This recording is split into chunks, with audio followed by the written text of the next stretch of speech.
Okay, so we're going to crack on now, and we're going to look at business inflation in the United States, PPI finished goods, excluding food and energy. And the code that we're looking for when we go looking for the statistics is PPI LFE. So again, publicly available data, and the general code used is here, PPI LFE.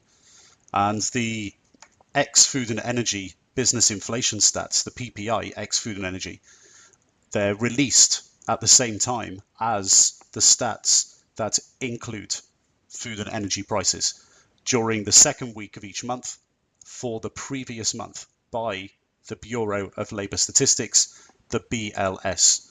And we're going to be going later when we move over to the spreadsheet. We'll be going to this link here to the St. Louis Fed again, to download the data, and you can follow this link at any time to download the data yourself. The data goes back to 1974, so not quite as far back as the stats including food and energy, but it's still a pretty significant data set. And it's calculated in exactly the same way as the PPI finished goods number including food and energy. However, the goods included in the set do not include any food items and items that are linked to the price of energy, including oil. And the PPI finished goods number, ex food and energy, is sometimes called the core PPI because it measures core inflation in the United States. So without having any exposure to international food and energy prices, which can obviously, as we've already seen, be volatile and subject to exogenous influences in the global marketplace. And again, just to highlight this point as a reminder, don't confuse the PPI final demand numbers with the finished goods numbers. The final demand numbers are the ones that are reported every month by the media, but the data only goes back to 2009. The core PPI number distributed by the media is the final demand PPI ex food and energy number, and not the one that we're looking at here. What we do is we monitor PPI finished goods ex food and energy because the data goes back to 1974. And it's obviously still very useful to us to look at excluding food and energy, so the core PPI, because what we're doing here is we're gauging inflation and or deflation, and therefore we're gauging the possible reaction by central authorities, in this case the Fed, the reaction of central authorities to current inflation, and in this instance business inflation. So the reaction is going to be linked to monetary policy, so either interest rates or money supply, and that reaction is going to be based on the inflationary expectations of the central authorities. So obviously monetary policy is going to be affected here. So this is why it's still important, and this is why it's still useful. So how do we actually go about analyzing this data? Well, you've guessed it. We're doing it in exactly the same way in which we analyzed the PPI finished goods, including food and energy stats. We calculate a distribution of returns to discover what is normal and what is abnormal in order to scorecard inflation and deflation. So we basically take the monthly rates and work out percentage changes on a month-by-month basis, and we look at a trailing 12-month number to gauge inflation or deflation in consumer prices ex food and energy, and compare this number to the historical distribution of percentage changes and to what is normal and abnormal. And what we're also going to do in this video is compare PPI finished goods ex food and energy to the PPI finished goods number including food and energy. And for the sake of repetition in this video, we're not going to be showing you how to do this again in Excel. However, all the data series and analysis is available for download in the endogenous driver analysis spreadsheet.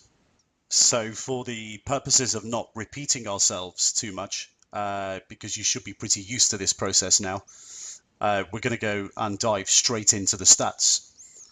So when we're analyzing the PPI X food and energy, we can take the historical numbers and we can basically learn what is normal and what's outside the bounds of normality.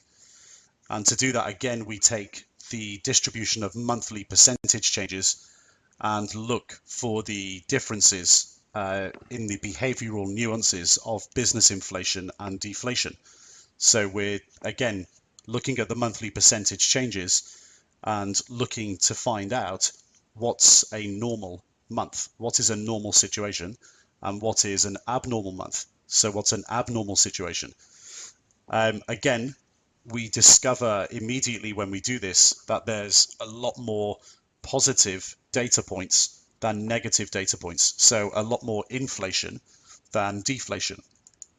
So everything to the right of here.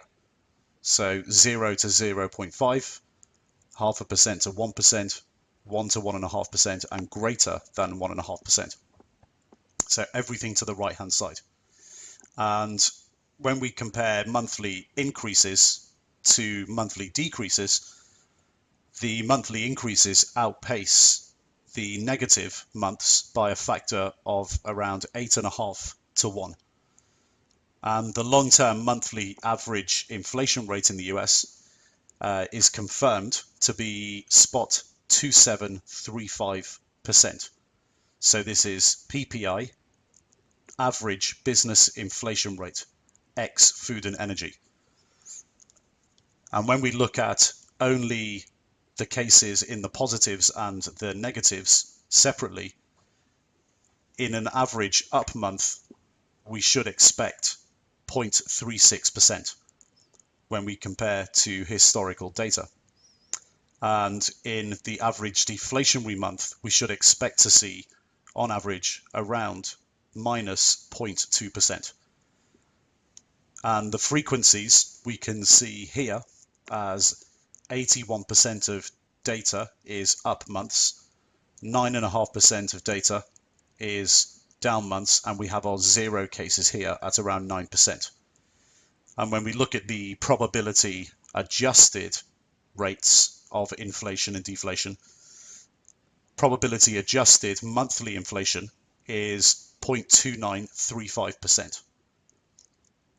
And the average, the probability adjusted average deflationary month is minus spot 0.02%. Now, if we continue to look at the standard deviation statistics, we can further learn again what is considered to be normal. So what are the bounds of normality? Well, our bound of normality here, our one standard deviation of our sample, is spot 3456%. So as referenced from the descriptive statistics for PPI X food and energy. And in the upper bound, so in the positive data side of the distribution, one standard deviation is 0.619%. And in the lower bound, it's minus 0.72%. And 80% of months fall between these values. When we compare that to a normal distribution, one standard deviation is 68.2%. So that basically means that PPI finished goods, excluding food and energy, in the United States is again following this pattern of being peakier in terms of the distribution, so much more cases relative to a normal distribution around the mean, but with much fatter tails. And then in between, we have, when compared to a normal distribution, a more vacuous scenario. So we have a peakier distribution, but with fatter tails when compared to a normal distribution, which we've seen in many cases before. So you can see here that the way in which the distribution of monthly moves in PPI inflation X food and energy is extremely similar to our previous inflation stats and other macro data we've looked at on a distributional basis. So you should be getting fairly familiar with how we treat this distributional pattern when looking at macro numbers. Our sliding scale works in pretty much exactly the same way. We've basically got to approach this in a way in which we look at inflation, in this case PPI, business inflation, X food and energy. We look at inflation between what is normal and what is abnormal. So the sliding scale has to take this into account. So we won't be scoring highly for normal rates of inflation and growth. If there is inflation, we will have a short currency bias, but if it's within the normal bounds of inflation, as evidenced by the historical data, again, we're not going to assign a high score to normal levels of inflation. Now, a major short bias score in the currency will occur again when there's significant deflation. And that's because history tells us this only occurs in 9.6% of months, so in the significant minority of months. And whenever monthly deflation occurs in the US, this is usually during GDP contraction and the Fed acts.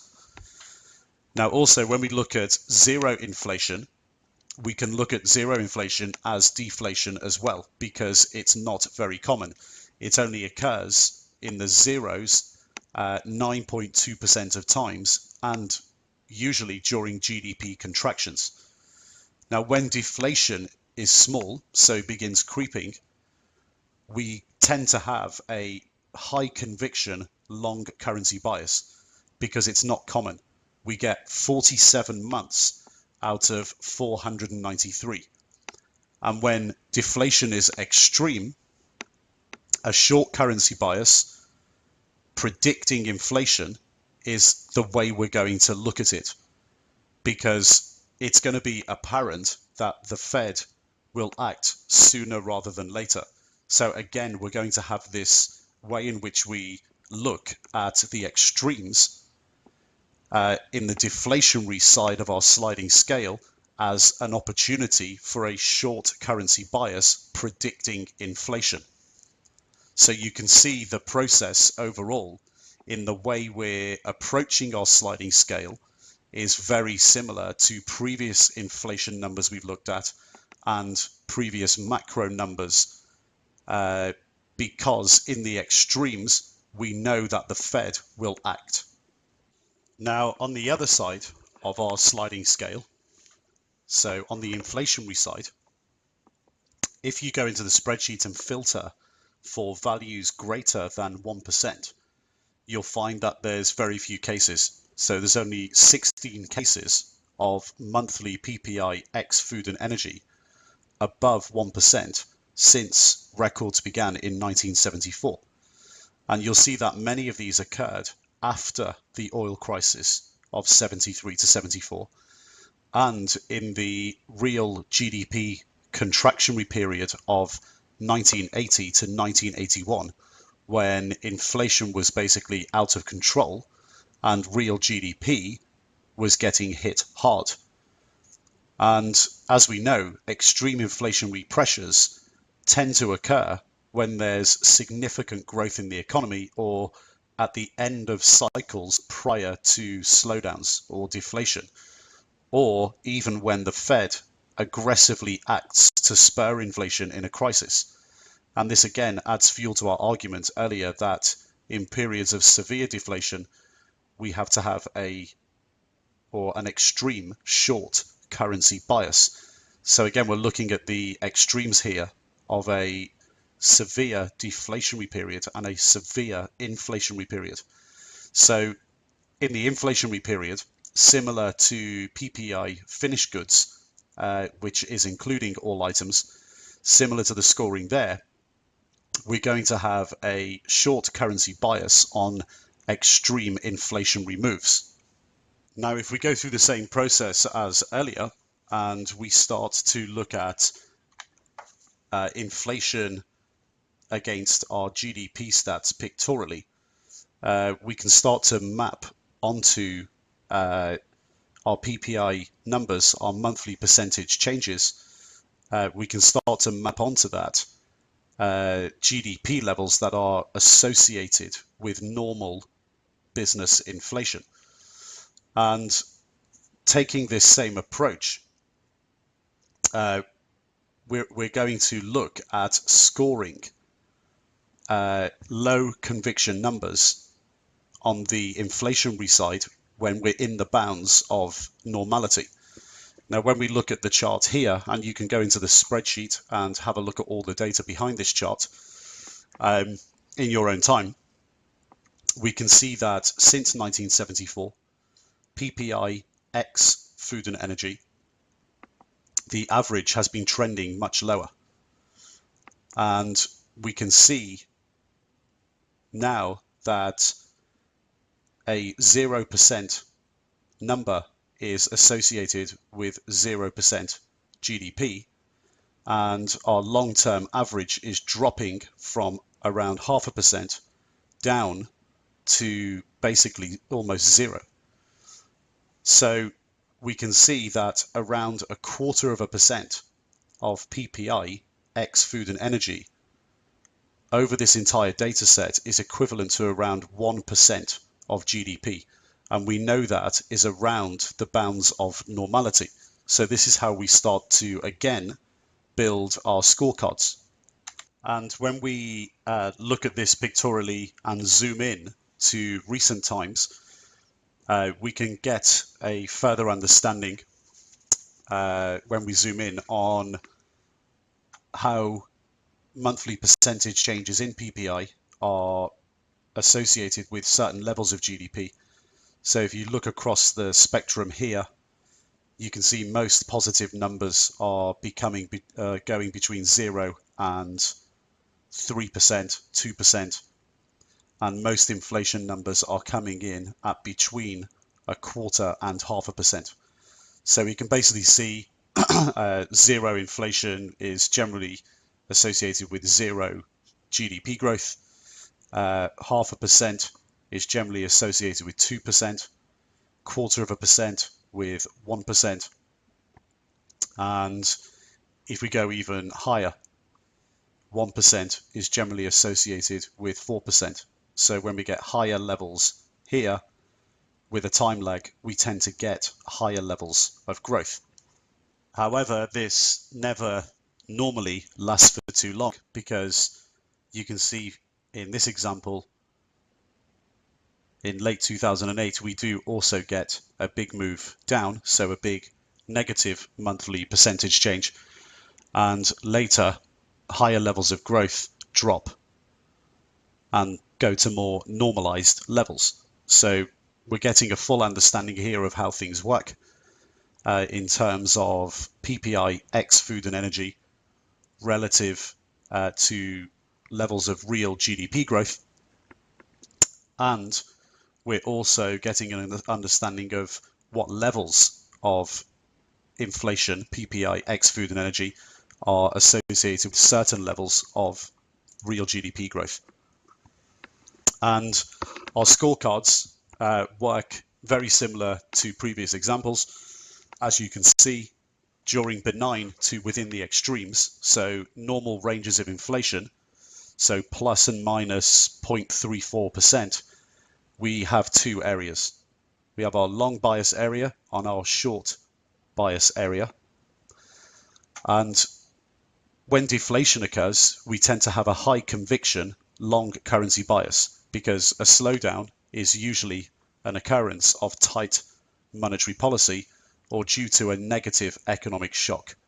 And we score deflation high in conviction terms relative to other data sets, because zeroflation and deflation so we've accounted for 0 as deflation here, doesn't happen often at all. It only happens in total in 18% of times, 18% of months. And when inflation occurs within this range, we tend to have a short currency bias, and high growth is usually an occurrence of normal or loose monetary policy. And future policy is to tighten or normalize on extremes, so extreme positives outside the normal bound. So let's put all of this together and try to cement exactly what's going on here again. So keeping an eye on our scorecard on the left as we go through things, the closer we're going to get to extreme deflation, so this area here, the higher the likelihood of a future loosening monetary policy. And the closer we get to extreme inflation, the higher the likelihood of future tightening or normalizing, unless, of course, there's a significant crisis, and this must continue. We have a neutral bias, then a short bias up the positive side of our PPI X food and energy scale. We know that prices spend most of their time inflating, 81% of the time, and at a predictable and normalized rate of around 0.35%, which is why we score a short bias but low on the scale. When zeroflation or deflation occurs, which is 19% of the time, it's more likely, or more than likely, that the Fed is reacting to overheating in order to deflate. And this isn't a common occurrence, as we've seen, which is why we score higher for a long currency bias in deflationary periods versus a short currency bias during normal inflationary periods. Now, one interesting point again is if you count the scorecard occurrences, there's 13 in total. 9 of them are inflationary short currency bias, 3 are deflationary long currency bias, and 1 is neutral. The scores are also in absolute terms higher on the short side in the inflationary areas in terms of predicting inflation. So basically for short currency bias versus long currency bias. So we have more of them and there's more extremes. And throughout history, you'll see stimulus when economic crises occur. That's again designed to counter deflationary conditions by causing inflationary pressures. The more deflation that occurs, the more conviction we have that it's going to be dealt with by the authorities. And in the opposite, we have a fall in conviction from here to here when significant inflationary pressures occur. That's because when inflation gets out of control, it's more than likely that the future policy from central authorities, the Fed, will be to tighten.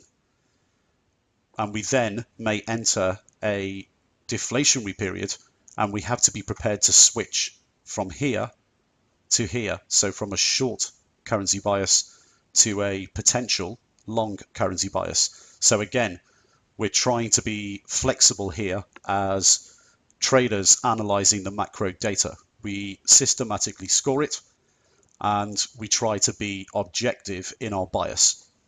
So again, this is something you should be picking up quite naturally now and should be quite familiar to you, as we've seen in previous videos when analyzing inflation and macro data. So what do we get when we apply the 12-month rolling number?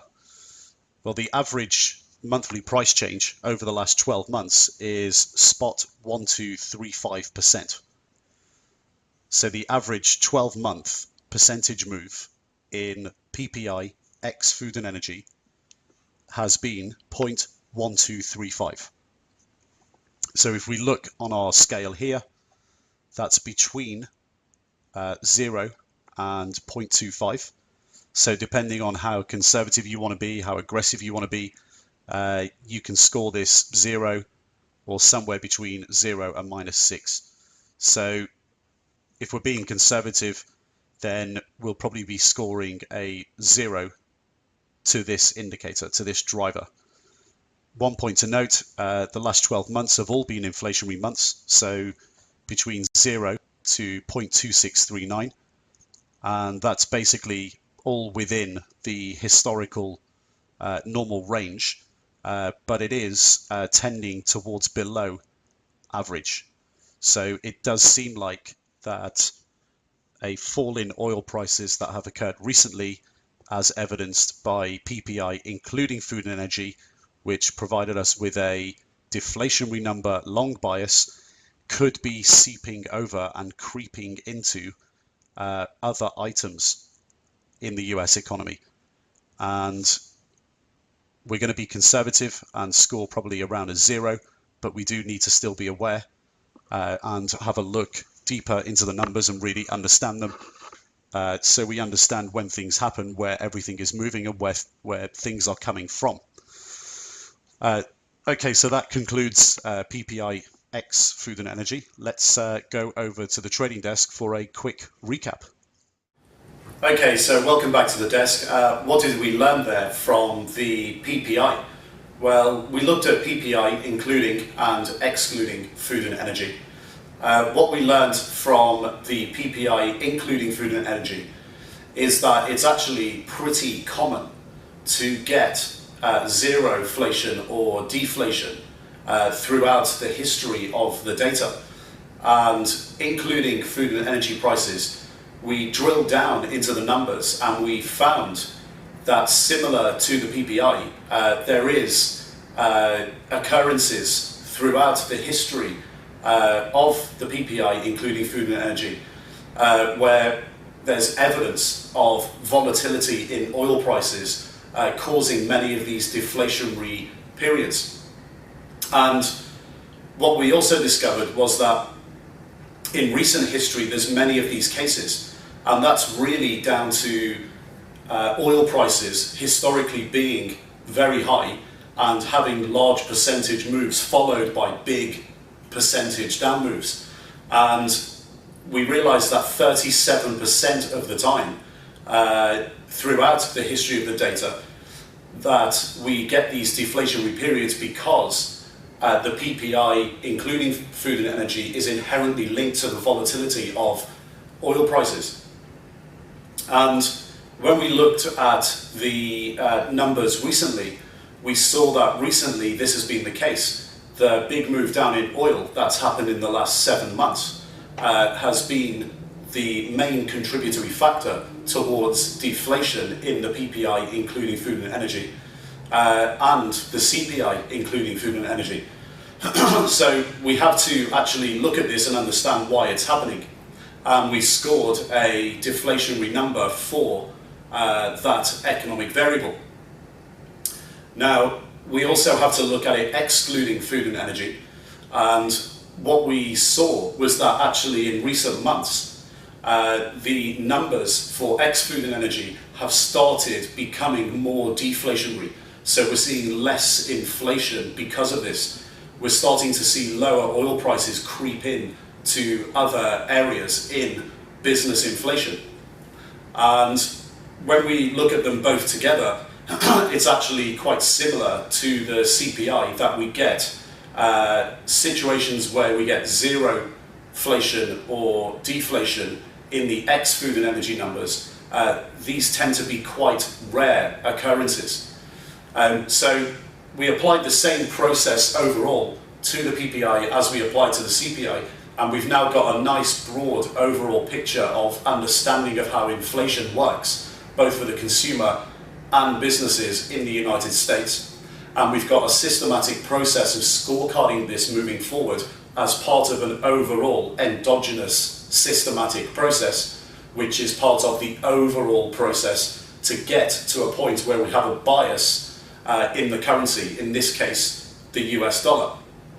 We're going to input these inflation numbers, these inflation scorecards, into our overall endogenous scorecard as drivers that contribute to our bias. So we're going to continue now to move on to our next economic number as part of the endogenous process, employment. And employment is really important, but often misunderstood by retail traders, as we'll find out when we go over to the next video in employment, and I'll see you on the other side.